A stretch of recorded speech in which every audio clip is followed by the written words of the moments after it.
Ben the Nidalorian, and you're watching the Sons of UCF live. The Sons is the way.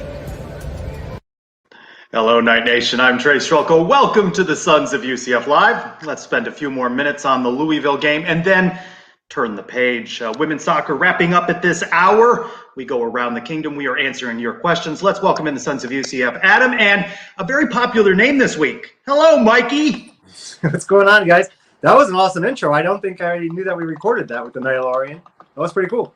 Yeah, I caught up with him after or before the last home game. He was agreeable to doing that. His popularity has just exploded, almost as popular as you, Adam, and Mike. Yeah, news to report. I am also day-to-day with some injuries after the Louisville game, so we can discuss that later if you guys want to. I've a broken many things after that game.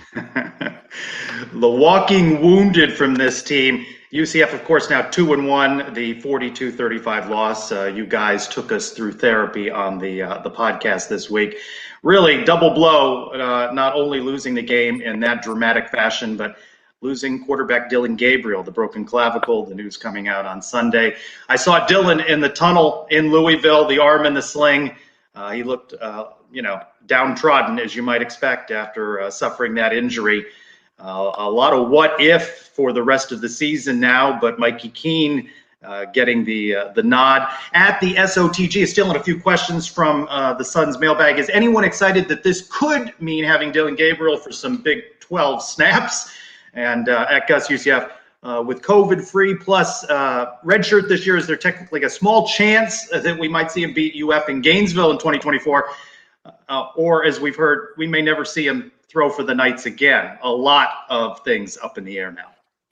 Yeah, a myriad of options that really need to play out. And ultimately, a lot of this will land on two things: how Mikey Keene performs in his opportunity here to lead the Knights, and obviously how Dylan recovers from the injury. I mean, we've heard people say this is a 4 to 6 week deal. Some people think this is a 6 to 8 week deal. It's the left clavicle, if I have that right, which obviously is his throwing side, which makes it a little bit more challenging. Mike and I had Trey Nixon on the program a little bit ago this year, and obviously Trey suffered a very similar injury, and he even told us that it took a long time for him to feel normal and feel right. So there's a lot of different hurdles that have to be crossed here. To say that this means a Big 12 season for Dylan or a Florida season, in theory, technically, yes, the calendar would fall in the direction that allows that to take place, but there's a lot of room between now and then before I would say that's even something that's a possibility.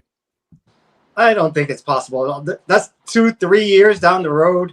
If he has any dreams of going to the NFL, how old is he going to be by 2024? And they're not drafting 26-year-old quarterbacks every year. That's very rare, unless you're Chris Winkie. But other than that, guys that stick around that long usually don't go to the NFL. So if that's his dream, either got to come back later at the end of this year or come back next year and have one more good season. We had just the one media availability this week, Monday, with Coach Malzahn. Leaving that, I ran into Isaiah Bowser leaving the dining area. He in a knee brace and walking with a limp. Of course, no crutches, so that's a good thing to see. The bye week this week before they go to Navy. So, some of these guys, and there were half a dozen or so injured in this game at Louisville, will be better. But it was a very physical game that took out several players and key players at that on both sides of the ball. Yeah, I mean, Mike and I talked about it on the show this week. I mean, it felt like Louisville was just more physical than we were at the point of attack, particularly on their offensive side of the ball, on our defensive side of the ball. It seemed like they were kind of pushing us around a little bit here and there, and they were getting what they wanted. It was a tough physical game, and it was obviously disconcerting. And we forget that we went into the game without Matt Lee as well, our starting center, and then obviously losing a starting cornerback, a starting middle linebacker, number one wide receiver, number one running back. Obviously, Dylan doesn't get hurt till the end of the game, but the injuries piled up, and I guess it showed, Trace and Mike, the depth, something we thought may be a strength in some areas. I'm not saying it came back to hurt us, but clearly we were not able to respond when needed. And so I think the depth is definitely something that, maybe this turns out to be a blessing in disguise. These guys got some live action and now we'll be able to adjust and adapt going forward. But, the depth after the injury certainly was a bit concerning. I can't remember ever watching a game with this many guys and this many key players getting hurt and every different part of the team. You're talking about a receiver, a running back, a quarterback on defense, a guy in the secondary, a linebacker. We're missing already guys on the offensive and defensive line. This is incredible the way this thing played out. hopefully these guys are able to recover as fast as possible. We know Dylan is probably going to be the longest based on what we're seeing so far. But I would like to see a lot of these guys get back to the Navy game. I think it was also a bit of a reality check, several reality checks in this game for UCF fans. Those that think 2 years, 3 years from now, UCF's just going to cruise into the Big 12. It shows you the level of recruiting, the depth at the positions that are needed. This was a tough physical Louisville team, and that's the sort of teams that you're going to see when you take a step up in level, right? And UCF has a long way to go in recruiting. Let's talk about some things we liked. I'll be a little sarcastic off the top in this one. Daniel Obarski. He remains perfect, not kicking anything out of bounds. Still have not seen him or any kicker in a field goal situation. But Daniel Obarski is one thing that I liked from the Louisville game. What about you guys? Yeah, I know it's not on the field, Trace, but I got to give a shout out to all the Knight Nation fans who went out to Louisville on the TV broadcast. You could definitely hear and see the Knight fans. A lot of stuff on Twitter of Knight fans taking over Louisville and traveling in numbers. And so hats off to everybody who made the trek out to Louisville. Trace, I know you were one of them, to make the trek out there and to be loud and to cheer the Knights on. I think that's a really cool element, I think, that we bring to the Big 12 is our fans are looking to travel. They want to go to some of these games. And hopefully the Big 12 took notice of how many people trekked it up there to Louisville to watch the game. So I loved seeing so much black and gold in the stands. I love the resiliency of this team. We were down a score 3 different times in the second half of this game, came back and tied it every time. Now, we saw the same thing in the first week of the season against Boise State. Now we've actually taken a loss. I have full confidence this team's going to rebound and bounce back the next game. And then 3 things that we did not like so much, and we've already touched on a couple of them, but I would say that it really has dented our expectations on this season. I know, Mike, you're one that likes to predict that UCF, I think this is the 4th or 5th consecutive year where you've got them winning every game. That now, hello, Mike? Okay, I don't know. Careful with, we don't need any indecent exposure here as he stands up in front of the camera there.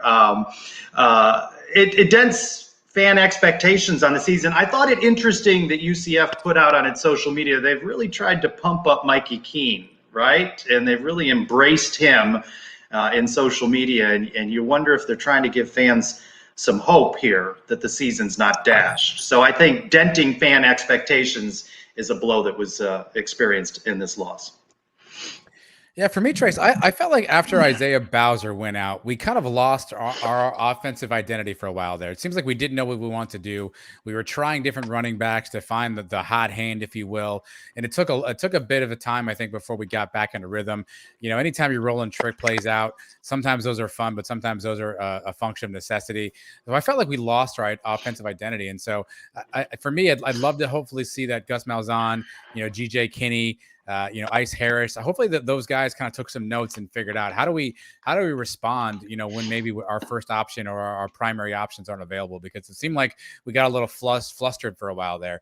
And so how do we respond from that? That's one thing I definitely want to see, how the coaching staff specifically improves calling a game when maybe our first option or our first game plan is taken away. Obviously the obvious thing is the defense. We allowed 501 yards, but more specifically, the running quarterback killed us again. How long has this been a problem with UCF defenses? We've never been able to stop a running quarterback, and we still got a big test coming up with Cincinnati and Ritter. We got to get that figured out now. Hopefully it starts with the Navy game, because they're going to be able to run it on us too. So we got to solve that problem, stopping the running quarterback.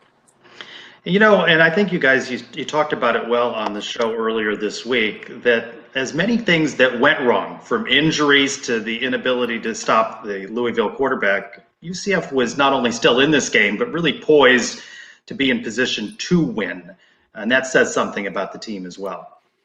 Yeah, I mean, with time on the clock, Trace, we had the ball in our hands on the plus side of the field with 3 timeouts, and we were, within arm's distance of field goal territory. Now, I understand that's not automatic. I get all that. But, I mean, after the game that you saw in the prior 59 minutes and 30 seconds, to have said we're going to be in a position to still win this thing in the end, I think we all would have said, yeah, how's that going to work out? And yet there we were, and it takes a fluke play. And I think a lot of folks, and I think it was Stephen Olmner, if I have his name right on Twitter, did a great job of the breakdown breakdown in terms of, how that play kind of transpired, where the D lineman dropped back to, where the blitz was coming from. We're one bounce off a shoulder pad away from potentially, sealing a 38-35 victory, which would have been fantastic, by the way. The irony of that score would have been just fantastic. But for all those things, we're a shoulder pad glance away from being 3-0 right now, which is, there's no moral victories in this game, but you have to at least say, hey, we were back in it when it counted the most. One of the most devastating losses I can remember. Obviously, we've had a bunch of them, and just the Pittsburgh game a couple years ago. This one's right up there. Ireland to start the year in 2016, when we had the lead late in the game and then lost it in the last second. These hurt the most to me. So we need to move on from this. I'm tired of talking about this game. All right, well, then we'll stop right now. My nephew is now attending the University of Colorado at Boulder and was at the game which they lost to Texas A&M, and I was messaging with him. He was up on the Jumbotron, took a picture, and he said, this loss really hurts. And I said, it is the losses that just sear, in his case, black and gold as well, in Boulder, just sear your fandom into you. You have to experience these losses, and that's part of where the difficulty is for this fan base that's come on since 2017. And the losses, there haven't been many since then, but boy, the trick play in Pittsburgh, there have been losses. Mike, before that, remember Dante Culpepper being stopped short of the goal line. What was it, against Ole Miss? And there are just so many of these losses. I don't want to get back, though, to where I expect to lose a game in this kind of fashion. Auburn 98, Georgia 99, Georgia Tech 2001. It seemed to happen every single year back then. But back then, we expected to lose those games and maybe lose them by a score or two. The surprise was that it was so close at the end, and we had a chance to win those. These games we're expecting to win, and somehow we're not pulling off that last play like we should be. Yeah, I think the challenge is, we've seen this team perform at optimal levels, and we know when we do that, we know what we're capable of. So anytime we're below that, it feels like, what are we doing? Why aren't we playing well? What's the play calling? Is it players? I think that's the challenge, is we know what this team is capable of. And listen, with whom much is given, much is expected. And there are high expectations for UCF now, year in and year out. And that's tough to live up to. That's tough to be perfect every single game, every single play. And the challenge is, when you play a tough schedule, I know we're going to knock Louisville, but it's a road game on a Friday night, an ACC school. They recruit really well. Their recruiting rankings are higher than UCF's are. They have a dynamic quarterback. So these things are going to happen. But the challenge becomes, for us as fans, we know what UCF can be when they're at their best. And when they're not at their best, that's when I think pitchforks come out and everyone's saying, what's happening? What are we doing? And who needs to be fired? And it's, in some ways, it's a good problem to have, right? Because we've raised the expectations because of our performance, but it also brings out a really ugly side of things that I know Mike Bianchi had a column in the Sentinel this week about, just the kind of the ugly side of fandom. And it definitely brings that ugly side out from a lot of different people. I know Mike had that has his cow of the week this week. So it definitely does bring out some stuff that probably is less than optimal. That's Mike Bianchi's job, is to write a provocative column that gets clicks and gets reads. That's a portion of the fan base, but you could say that's a portion of every team and every sports fan base. And this is a young fan base that is very active on social media. I think people just have to stop adding to the players and families and that sort of thing. Be critical of plays. I'll take you inside the post-game media room. It's difficult. That's a very emotional environment, and you're in there with several other people, and you're trying to come up with questions on the fly, and you're asking questions of Coach Malzahn in that instance about play calling and things like that. I will say, for me, when Louisville was unsuccessful on the fake punt, Adam, you talked about it on the show earlier this week. That was a really critical moment that I'm more critical of the way UCF handled than necessarily with 3 timeouts and less than 30 seconds to go in the pass and just a split second there. I think that was a missed opportunity to get a score earlier on in that game. Yeah, I said that was one of the lower moments of the game. The momentum was ready to swing back to UCF's side, and I mean we literally did nothing with those 3 plays. It was a quick 3 and out after anytime you have a momentum swing in the game, that's your chance. I think Mike said in the show too, first play out of the gate, go big, do something big. And we ended up with really 3 plays that netted us very few yardage, and we're turning the ball back over again. I thought that was a key moment in the game, because you had Uncle Mo on your side.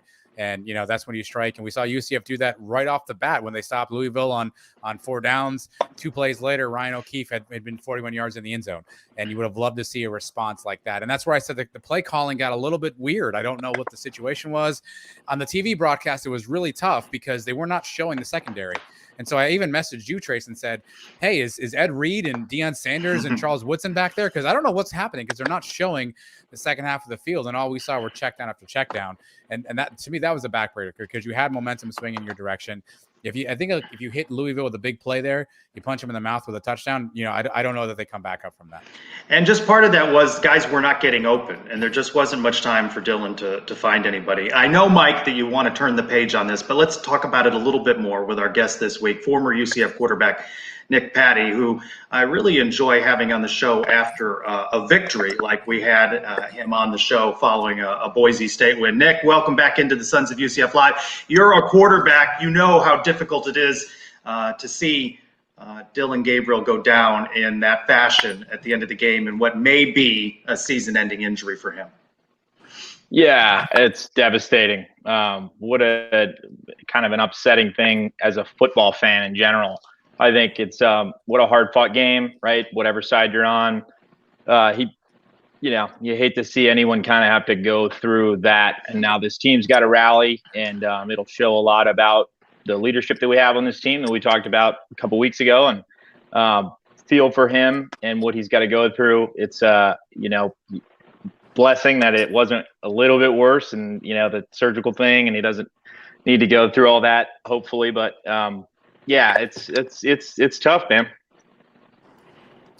Nick, what are you saying to Mikey Keene right now, who obviously is going to have to take over, a true freshman, 7 passes in his college career? What are you saying to Mikey Keene right now about what you would want him to do as he takes the reins?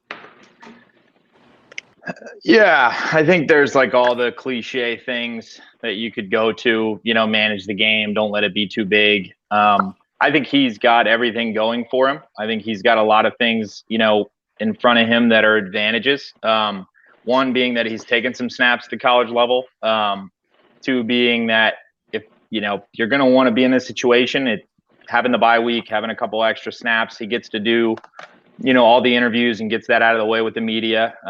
He gets, all the conversations with players and all the things that in a normal week seem really short. He gets that advantage. So I think, as a teammate, you want to just support him, right? So if you're talking to him as a teammate, you want to know that you've got his back, that he's got the full support of the team. And then as a coach, I just think it's a very similar situation, right? It's we're behind you. We're going to scheme the game plan around you. We're going to play to your strengths. I think those are all big confidence boosters, not only as a young quarterback, but as a backup quarterback. Is, hey, we're going to do what you're comfortable with. We're going to do what suits your skills. And, I think this coaching staff will do that.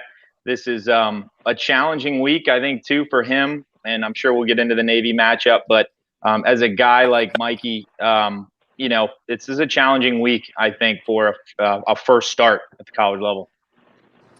Gus was talking about how the backup quarterback's always one play away. So we know that Mikey has been preparing for this.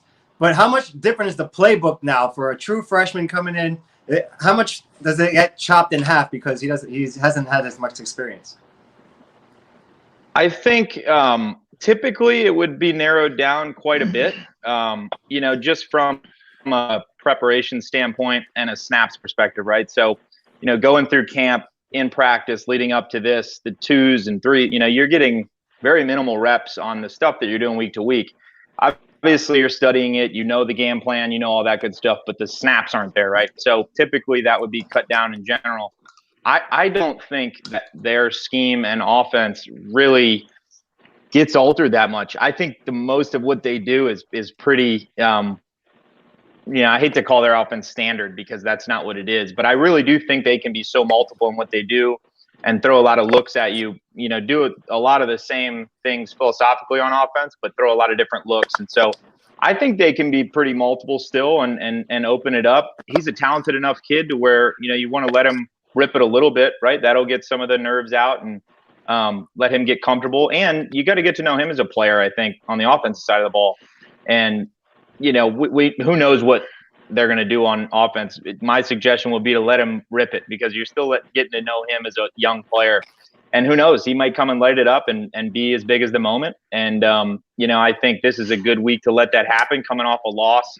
You want to create some more buzz and get some excitement back and let him rip it, see what happens. Adam, we had a question, if you bring it back on screen, from Robert earlier. Question for Nick: would he have been ready as a true freshman in this situation? Absolutely. No, what a cool stage, man. As a true freshman, you're walking into huge environment with a lot of hype in a great school. I mean, what a cool stage for Mikey to be on. What a fortunate, situation he gets to go through. I would have loved to have had this situation. I think it's like your dream. You're behind Dylan. It's so, he's such a solid player. So, your opportunity is probably going to come from an injury, right? You see that, or at least, right now. And so, it's a cool stage for him to be on. Unfortunate circumstances because Dylan's out, but it'll be fun to watch him. It'll be fun to rip it. Much of the talk, of course, has been about Dylan's injuries in general. I want to talk about Isaiah Bauer getting out early on in that game and how it disrupts the game plan. I know they went to other running backs and other guys. Johnny Richardson, Trillian Cole stepped up. Certainly they did, but they didn't have the same skill set that Isaiah Bauer's. How much did that change things from a running standpoint, a blocking standpoint for the Knights? Yeah, I think his style really provides them to be, like the word I used earlier, multiple in what they do, because he is extremely athletic and he's got the speed to sort of spread out the field, but he can go downhill, man, which is the key to Gus's offense, right? Is to get these things going downhill and to get, multiple guys at the point of attack. And, I think what I'd like to see more as the offense kind of expands outside of a guy like Isaiah is to use the field left to right. I think we have so much speed and so much talent outside of the RPO game, but in the run game, off tackle, and I think it changes things exponentially, but I think we should be able to do that with the talent that we have. Nick, UCF went 2 for 10 on third down at Louisville. What can be done over these next couple of weeks to try to improve on that as we head into Navy? First thing I think is on early downs, kind of taking bigger chunks, right? And I know you guys alluded to it right before I came on with the drive, after the punt, and you go a quick 3 and out. I think on early downs we're just way too cautious, and I think that the offense can expand on those early downs, not with taking big shots because that's what puts you behind, right? But having taking advantage of the early downs in the passing game, really. And even if it's getting 4 or 5 yard clips, because just putting yourself behind the chains because you've gotten 1 to 2 yard runs and on both first and second down, it just doesn't give you a lot of options on third and long. And, I just think we could be a little bit more aggressive in certain situations, to make ourselves more comfortable in those third downs. And you're not 2 for what was it? 2 for 10? 2 for 10. That's just not gonna. Those aren't good numbers, man. I just don't think you're gonna win games because that leads to the field position number, which is one of the bigger stats in the win-loss ratio. If you look at that stat, I mean so that's one thing I think if you could knock down a stat, it's the third down conversions. Not only are we going to see Mikey Keene, we're going to see some of Joey Gatewood going forward. What percentage of split would you like to see between the two, and how much is too much Gatewood where it would actually hinder Keene's development? Yeah, I think this is a perfect question right after the third down question, because I'd love to see them utilize him in situational downs. I'm not huge on like a 2 quarterback system. I think it hurts a rhythm. It hurts confidence in certain ways if you don't make the switch at the right time. I think it was Lou Holtz that said, if you don't have a quarterback, you don't have a quarterback. And I really do believe that. There's certain situations you got to make a change, but that's not what we're talking about here, right? I think they can be really strategic about how they use him in certain downs, goal line, third and short, even early downs, right? If they want to mix it up with some trickery, but I think they should be situational with it. I don't think they should split their time, especially with a young kid like Mikey, who you just don't know where he's going to be at in his headspace, right? You don't know where his confidence is going to be. So if he's coming in and out of the game, and you want to get him in a rhythm and let him get comfortable and then use it situational. And I think they can do a good job of that game planning. So he knows going in, hey, if we're in a 3rd and short or a goal line, this is how we're going to use it. Because I think Gatewood's ability to create, right, and run around a little bit and use him in the RPO game, I think that's where he creates a big advantage. So that's why I say 3rd and short and goal line and stuff like that. But I think they should be careful, because that can, lead to, if Mikey's going to be the guy for the rest of the season, I think that they should be weary. But at the same time, we don't know, because Gatewood's a talented kid. So we'll see. Let's talk about another quarterback, Louisville's Malik Cunningham. They knew what they were getting with him. They practiced for it, but they really couldn't contain him most of the night. Is that just they're not good enough on defense yet with the players that they have on the field to be able to contain a quarterback like Cunningham? Because they're going to see a similar quarterback that's not afraid to move in Desmond Ridder in just a couple of weeks. Yeah, it's difficult, right? Because you don't want to take anything away from just the pure talent that kid is, right? And I think you saw the same thing with Lamar Jackson when he was at Louisville. You're seeing it now in the NFL. It's like some people are just so athletic and so able to create. McKenzie was like that at UCF. I mean, they just have an uncanny ability to create no matter how much talent you have on the defense side of the ball. I think there's a little bit of we saw some missed opportunities on the defensive side with some missed tackles and, like you said, just kind of pure just lack of ability at times. But I also think that he's just an extremely talented kid that creates some problems that you don't see very often, and you can't create on the scout team. You don't get that look throughout the week, right? You can put somebody back there that can run around and create that, but you don't get that realistic look, when your back's turned to the guy and you maybe you're in man coverage and he just makes one guy miss and he's off to the races. I mean, it's just created such a challenge. With a similar challenge this week in Navy. I think some of the things you talk about on the defensive side, if there are things to be exposed, they'll be exposed this week. And hopefully not. I think that there's a lot of coaching talent on that side of the ball, and I'm confident they'll get it figured out. Yeah, Nick, let's talk about Navy. Obviously, they play a triple option style of offense. You were there, obviously, when UCF played them, obviously, famously in 2016. How much does that impact the week leading up to the game? How much does that throw off the normal routine, having to prepare for an offense that you typically don't see at all? For the defense, I think it really does change things quite a bit. It's something that, like, same thing with creating a guy like Malik on the offensive side. You don't have a chance to perfect the triple option on the scout team, right? So the defense can't get a true look of what they're going to see. And it's an extremely challenging offense to go against from a scheme standpoint, right? It's so balanced, right? And typically balanced may create some advantages for the defense, but in this instance, it's extremely challenging because you don't know which way they're going. There's so much misdirection. I think it creates some opportunity to an advantage. I think is the bye week, right? We have a good opportunity to create some advantages for us, them, one, on the scout team side of the ball to get the look down, but two, for keys and reads on the defensive side. I just think that it's this is where you get your discipline from. This is where you find all that, and I think it'll be quite a challenge. Sorry, a little scatterbrain there, but it'll be challenging. Yeah. To follow up, Nick, on defense, who are the key positions or players that have to be really fundamentally sound playing against the triple option? Is it the line? Is it the linebackers? Who are the guys that UCF fans can really key in on to figure out if UCF's staying kind of sound from a defensive standpoint? It's the second level guys, typically. It's the linebackers. It's the guys on the edge. Every once in a while, it'll be the defensive backs, right? Because it's like Novocaine. It puts you to sleep and you don't feel anything for a while back there, and then bang, it hits you. And they hit you over the top for a big play. So the discipline comes from all the second and third level guys.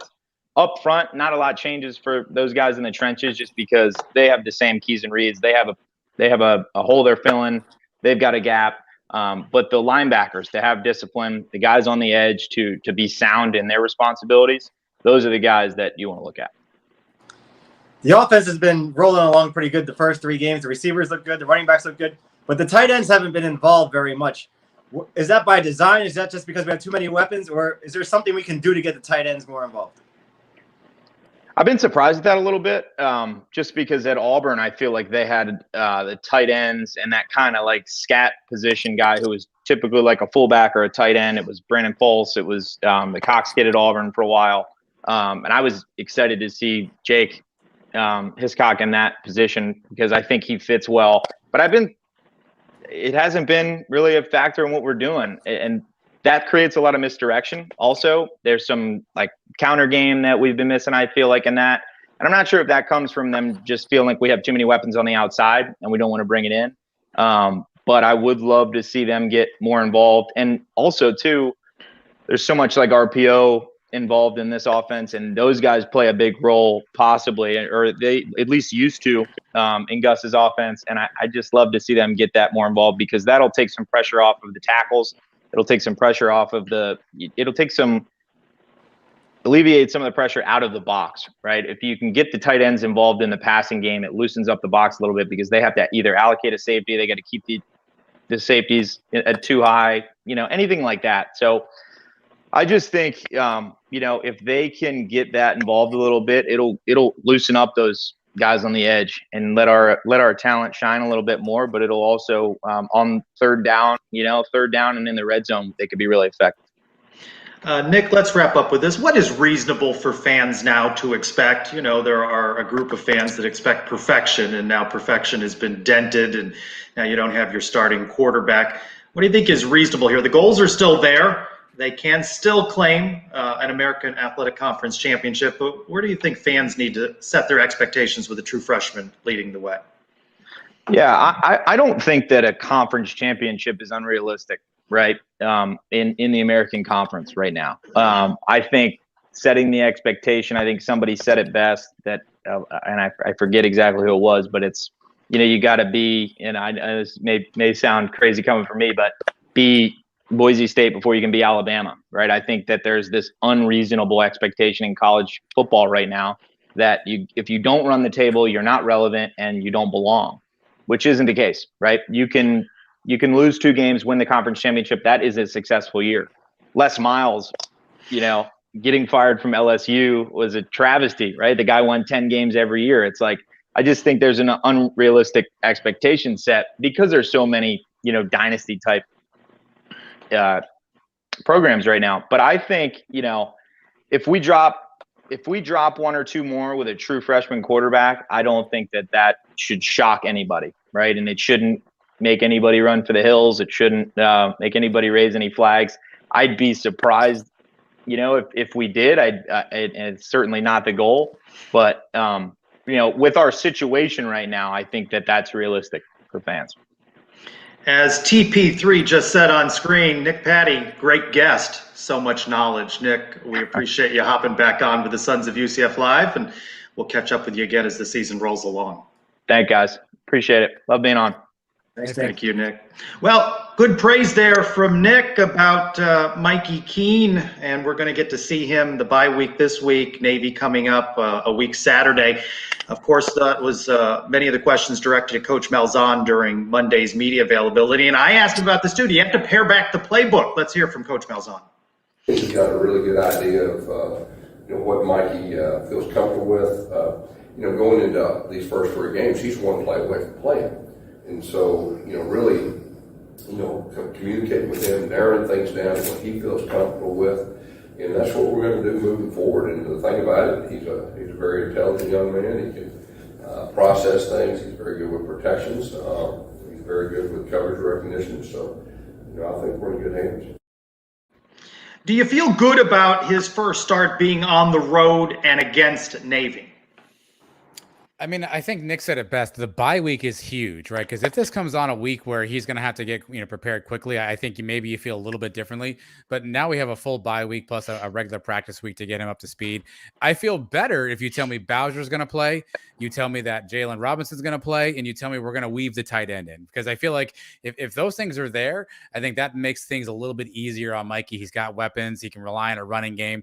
And then if you tell me the defense can step up, I think, Nick's still in the chat here. I think he can nod his head and agree. If you have a quarterback that has a solid running game and a solid defense, and all you need Mikey to do is manage, make some plays when he can, get out of the pocket with his legs, do some things within himself, that's a recipe for success. But if he has, a running game that isn't catching on, a defense that's not playing well, I think that's where you have challenges. So I think it's less about Mikey. I think he'll stay within himself and manage the game and do well. I think if he has those weapons around him, I feel a whole lot better about him coming into this game, particularly on a bye week.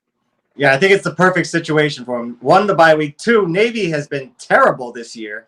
And I actually think being on the road may help him. When you're at home, maybe you try to do a little bit too much, a little bit too hyped up. Now he's on the road. If the other guys are there for him, I think this is a good situation for him, get his feet wet. Plus, we should have a lot more speed than Navy. So the guys on the outside do their job. He just got to get the ball to him. Do you think Coach Malzahn suits up like Coach Frost did and, practices that triple option in the lead up to Navy? Would you like to see that? Maybe that'd be something? No, we've got enough injuries right now. I don't need Gus pulling a hammy. Maybe G.J. Kinney. I mean, he's still kind of young. I mean, he played at Tulsa. He slung the pill more in the air back then. But maybe Kinney. But I don't need Gus.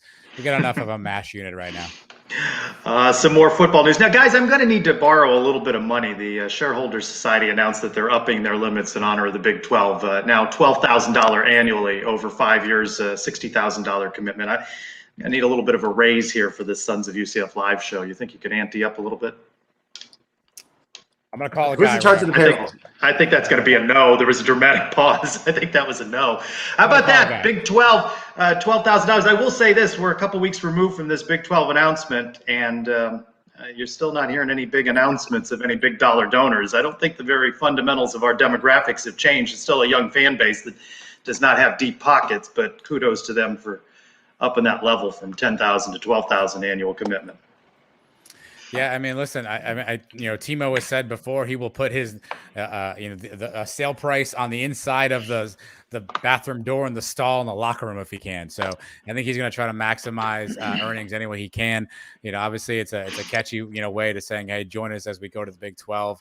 And it probably doesn't hurt to do that to do that after a loss. Maybe after a big win, you put out the Big 12 stuff. Maybe not after a loss. After the Boise game would have been fantastic. They did more than doubled it. I thought it used to be $5,000 per year, and that's over 5 years, almost triple. Going from 25 to 60, that's a lot of money. And I don't find myself in the Shareholders Society anytime soon. Wide receiver Justin Menard confirming he'll enter the NCAA transfer portal. Justin, we hardly knew you, but good luck to you. Well, Trace, this is interesting because this is the De'Ara King sort of rule right now, or the Kelly Bryant Clemson rule. You get 4 games to play, and then you can transfer and still kind of redshirt. So for many college programs, this is week 3, week 4 coming up. Not saying Justin Menard is a program-changing talent. However, this could be a situation where you start seeing some kids pop their name in the portal now who have played 3 or 4 games and want to move on to greener pastures and aren't getting the playing time. They're not immediately eligible, but this could be this is sort of like the free agency period in baseball or basketball where you get that window of time. So this is the first one from UCF. Hopefully it's the last one as well. Another good reason we have a bye week this week because the coaches are out recruiting right now. Maybe they can catch somebody on the transfer portal. That's right. We've been talking about bowl projections. It was Penn State, UCF in the Fiesta. It was Notre Dame and UCF in the Fiesta. It's funny how that loss has changed some of the bowl projections. Action Network now has UCF versus Virginia in the Fenway Bowl up in Boston. ESPN with 2 different sets of projections, one with Wake Forest, another with Miami, which isn't a bad matchup, in the Military Bowl up in the nation's capital. So the bowl projections. This is, by the way, you talked about it before. Moving to the Big 12 improves your bowl tie-ins, so you're not automatically relegated to a Gasparilla or a Fenway or a Military. We talked a little bit about the defense and what we saw in the game against Louisville. I asked 2 questions, inspired one by @GoldenKnight_2. Has our defense improved as a unit? Was asked. What about the lack of tackles for loss, turnovers, sacks, third down stops, playing soft coverage? What have they improved on? So I asked, which defense is better, 20 or 21? 94% said 2021 defense, which seems pretty logical. And then I asked, well, all right, grade the 2021 defense. 59% said fair, 12% said poor, 27% say good. What about you? good. I applaud the folks that said excellent. Those are apparently not the same ass clowns on social media that are going after our players. They probably did not vote for excellent, but I'd say fair. What do you think? Fair at this point? Sorry, you stunned me with ass clowns. Yeah, I think fair is probably the right answer, Trace. I mean, obviously Bethune, you kind of got to throw out. Boise was still kind of in doubt. They put up 31 on us. Obviously, we lose to Louisville. So the scoring defense isn't great. Obviously, the rush defense was stellar leading up to Louisville. So I think good to fair. Fair probably feels right, just because – obviously we haven't necessarily been a lockdown, shutdown defense. And we played two programs. Boise only put up, I think, 20 to Oklahoma State. And yet they put up, 31 to us. So I think fair is fair. But I think, again, we keep forgetting, I love T. Will to death. He's a first-time defensive coordinator. This is game 3 of T. Will calling defensive plays. And listen, this is no disrespect to him, but there was a period of time there where Scott Satterfield, the Louisville head coach, he just had his lunch.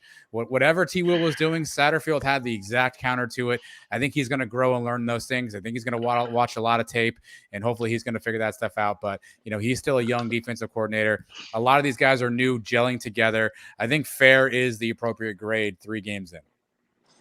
Yeah, I mean, comparing it to last year's defense is probably one of the worst we've ever had. I think we were ranked, 123rd in the nation? So it's not hard to beat better than that past last year's defense.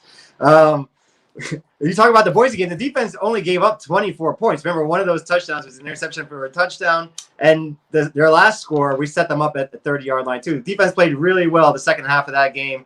It's really just this past game where we kind of fell apart, but we had a lot of injuries this week. So, I mean, there's reason for it. Last year, we were missing half the defense for the second half of the year too. So there's a big difference between last year and this year. Boy, if there's any stat, though, that stands out from the first quarter of the season, it's 2 pick sixes against the Knights defense, right? Or the Knights offense, I guess, is they're the ones turning over the ball. As we were coming on, women's soccer was losing 2-1 at home. As we go around the kingdom, they dropped the home match to Memphis to fall to 5-4, 0-2 in AAC play at SMU next Thursday. So Knights did well in the non-conference portion of the schedule, and now struggling a bit as conference play is underway. Volleyball, they're up to 15th in the unofficial RPI. They had a strong non-conference slate. They open at home Friday against ECU, Cincinnati Sunday.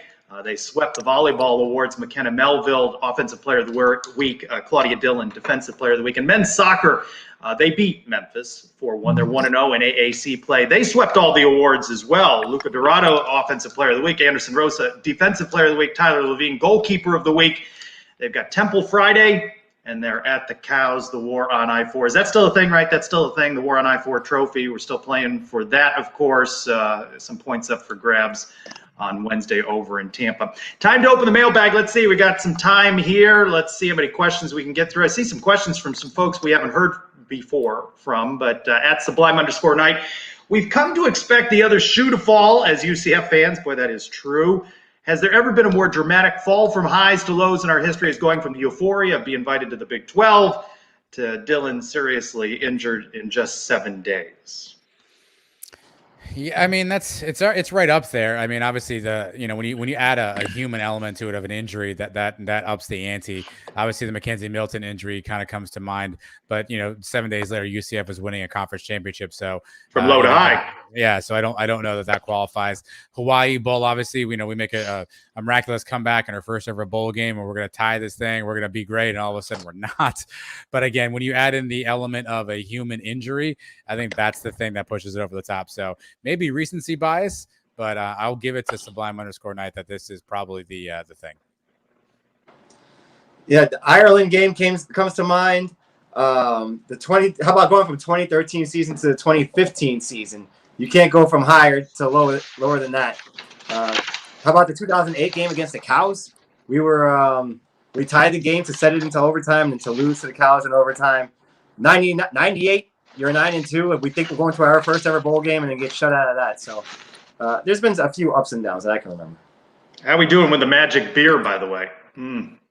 Do we take any of that out against Louisville? At Knight_Merchant. I like this question. I think Knight_Merchant new to us. All right, Mike, if you don't like the question, just leave. he's not ready for it. I'm never quite sure what he's doing. Last week it was barking dogs or what have you. Now he's just show. After 3 games, which transfer players have impressed you the most? And which ones have yet to live up to their hype? I'm going to go with one. I know. I'll just leave Big Cat to Gato Grande.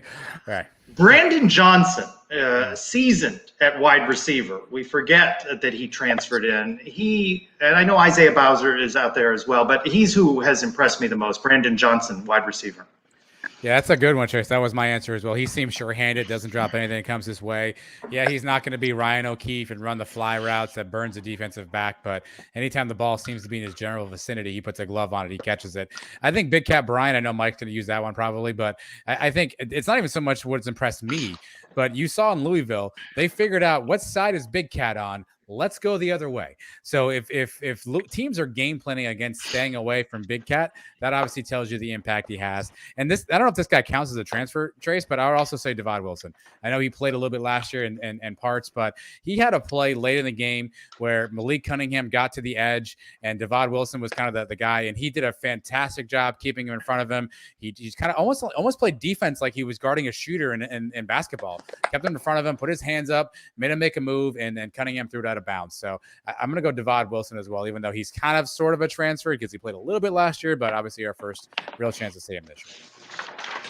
Yeah, I hate to say the guys that haven't lived up to their hype. I don't know how much hype these guys had, but Bryson Armstrong, Latu, the guy from BYU, I haven't seen any of him, but Armstrong dropping that interception last week was a killer. I mean, you got to make that play. That's right in the breadbasket. We got to have that one. Disappointing, another Johnson, Jordan Johnson, wide receiver.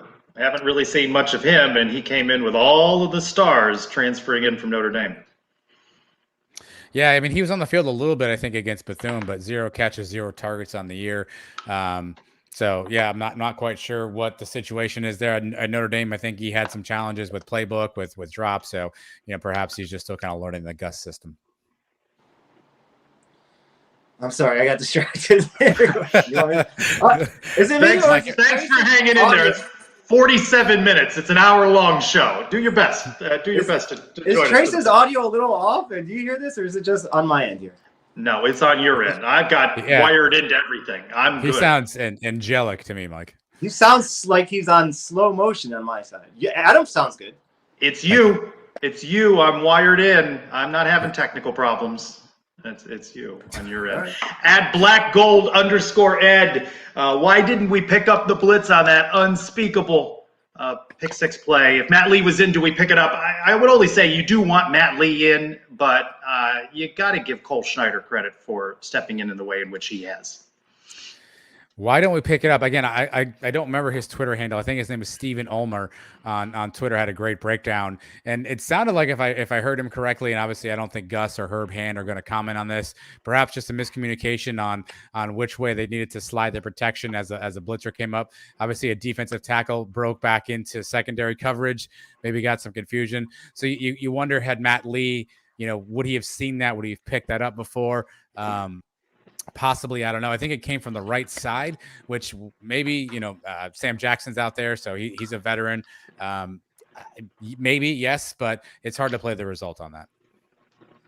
Yeah, I don't know whose fault it is. It causes Dylan to let go of it maybe a split second early and a little bit harder than he probably wants to. And, of course, Johnson can't get his hands up, bounce off the pad. We all know what happens from there.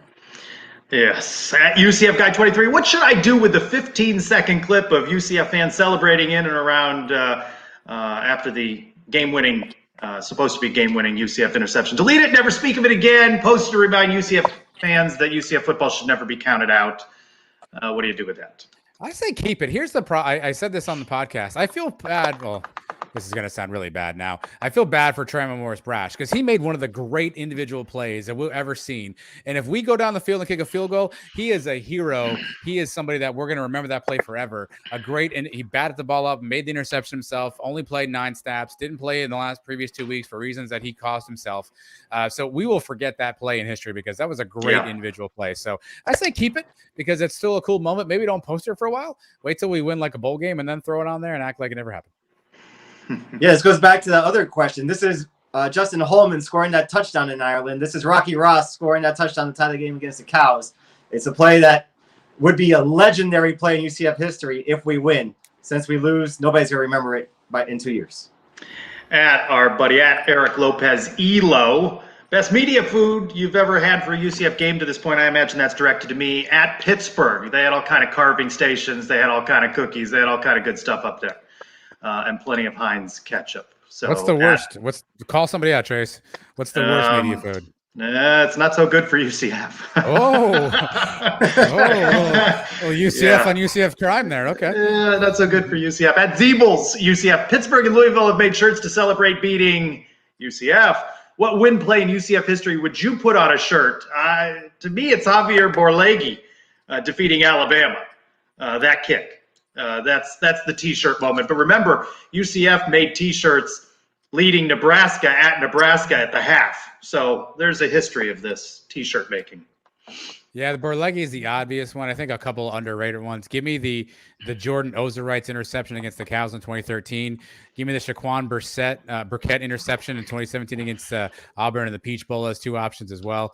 I think those are 2 I'll take. And then I don't know how this plays out, but give me the KZ to Adrian Killen's pitch in the 2017 Black Friday game.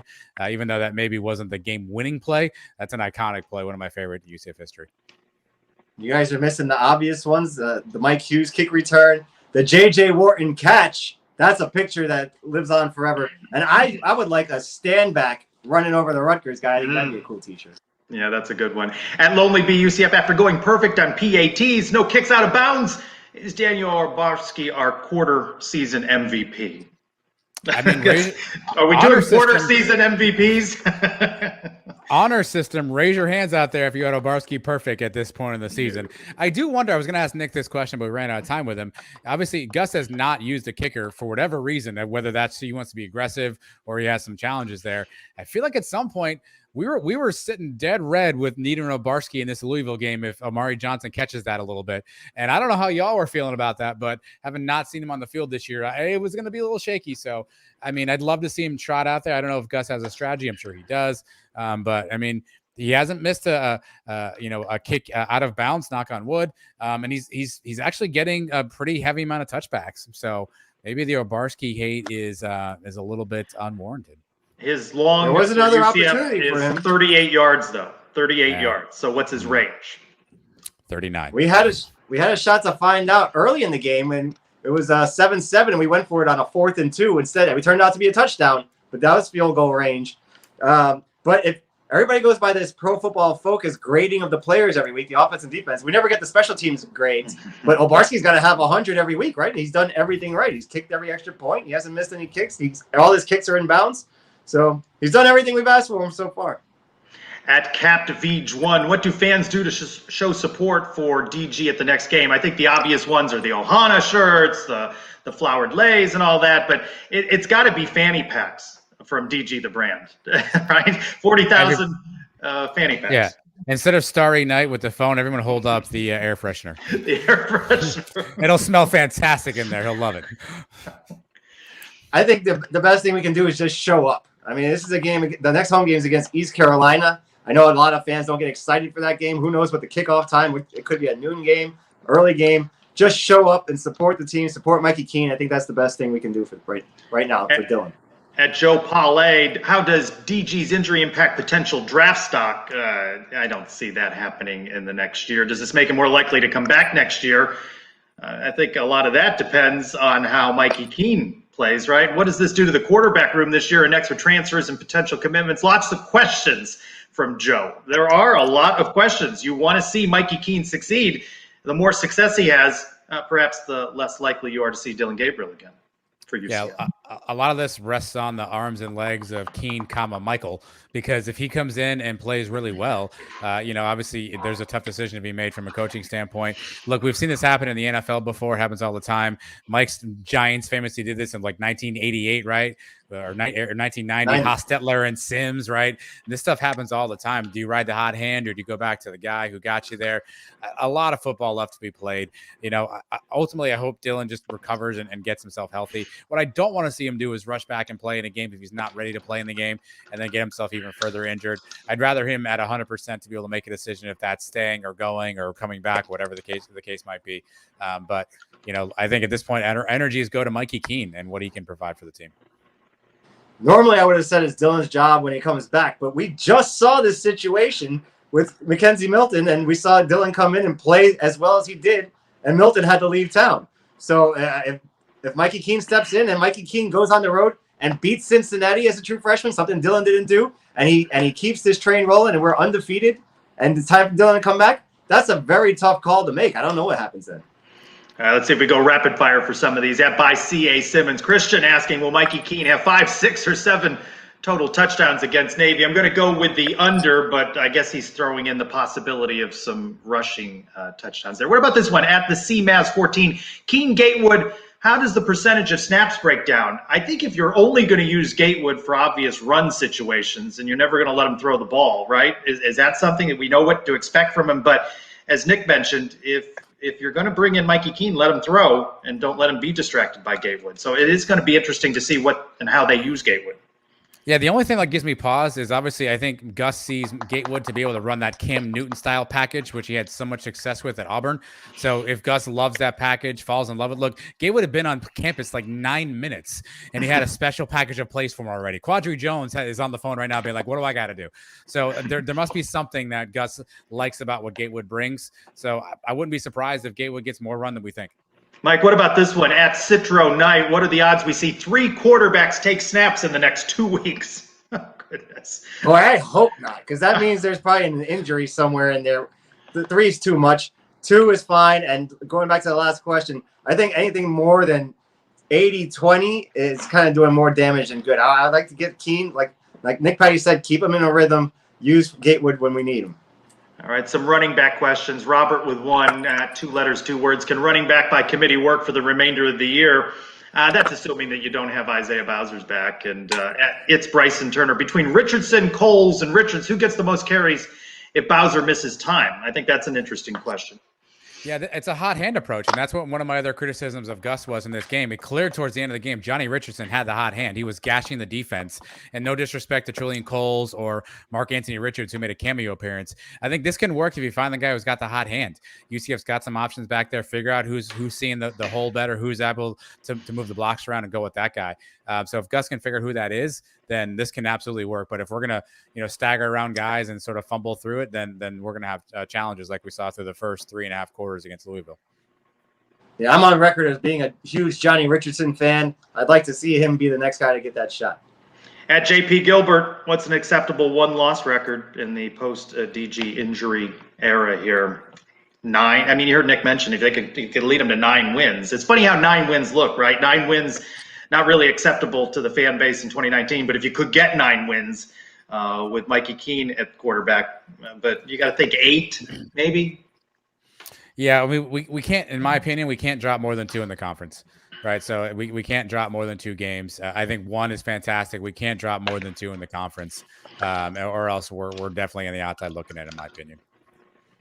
Yeah, what's acceptable? I guess 2 losses. But what I really want is to have that game against SMU be a meaningful game late in the year. We can't blow a game like an early game. I know we don't play Tulsa this year, but we can't lose one to, say, East Carolina at home or something. If we lose, you tell me we lose to Cincinnati, I can accept it. But that we got to be in contention in November, still with a chance to make the conference championship game. Former guest on this show at Statboy Drew, if you were the defensive coordinator, what would you change about the formation and personnel? That's a loaded question. I just think that you need better players, right? You need better players. Yeah. You need more experience on the part of the defensive coordinator, and you need some guys to turn their heads when the ball's being thrown in their direction. Yeah, I think you can't be afraid to play the guys who have earned it. And I think there may be some guys who are getting some run who are playing okay, but maybe aren't the best in that opportunity. And it may be a guy who's been there a long time, maybe a senior, but I think you play the people who are giving you the best opportunity to win. And I think at this point, you should know who those people are. It ain't the X's and the O's, it's the Jimmy and the Joes. So right now we don't have those guys. We got to go with what we got and hope for the best. At Nitro 407, why do we sub on pretty much every play? Adam, you got an answer? Yeah, why are we taking questions from Josh Heupel's burner is really my question here. Hello. Yeah, I mean, to be fair, it's a criticism because there were third down plays, and it's funny because we always lamented and said, why are we not taking our time? Call a great play. Why are we going so fast? Now we do that. We're like, hey, let's go. Let's go. I think there's a happy balance there. I think there are times where we have the momentum, and we should definitely take advantage of that. But I definitely can understand a big plays. You want to have the right play call. Mike at @facts_UCF. Where are our tight end plays? What was the preseason projection by you and the Sunnies? Was it 23? It was 25 and a half, 24.5 a total as a tight end unit. I think if I have the numbers right, we're still at 2. So times 4, that's less. That's not good. At UC, Feisty, Missy, what about our kickers? What's being done so Gus has faith in them? Gus sees them in practice a couple of times a week. So I think Gus knows what he needs to know, and we'll see how many games we can go without attempting a field goal. And we'll end with Brian W. Peterson. On a scale of 1 to 10, how relieved is Timo after Friday's loss and injuries that Knight fans now have something else to talk about other than Nike versus Adidas? Fear not, Brian. It lurks just under the surface. Good therapy session for you guys. Some 2 hours. Suns number 148. You're getting closer. What's the big 150 plan? Are you breaking out potato salad, special beer, mystery beer? What's on tap? Well, that'll be what post Navy will be 150 if my math is right in my head. So hopefully we're celebrating a victory, and hopefully Mike and I both show up on time. I don't think we have any plans. Look, when this thing started, I didn't know if we'd do 5 episodes, so 150 is hard to believe. Now we've added this live show in here. This is almost a full-time job. I will say, I don't want to jinx this. We are working on a big guest. Ooh. We have an in, I think, to something that could be really cool. I just jinxed it totally, and now he won't be on. But what's a hint? Give us a hint. Any hint? Sport? No. Football? Yes. Okay. Working on a big guest, and we have an in.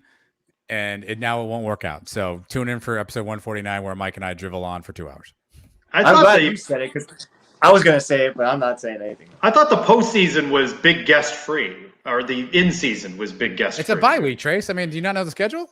I mean, you sent me this lovely media guide here. It has the schedule in here, Trace. Read up. It's a bye week. I got no categories to cover. I have no UCF observations. What are we going to do? I mean, we got to have something there. And I want to give a thanks. Maybe this is a hint. I want to give a thanks to Robert, who sent me this nice card of Dante Culpepper. Can I say it? Dante Culpepper. It looks like Mount Rushmore from here. Yeah, it's a shiny Feel the Game gold card of Dante Culpepper. Maybe Dante are surprised. I'm gonna have to ask a question. I know Raphael, Mike, was with you at the watch party.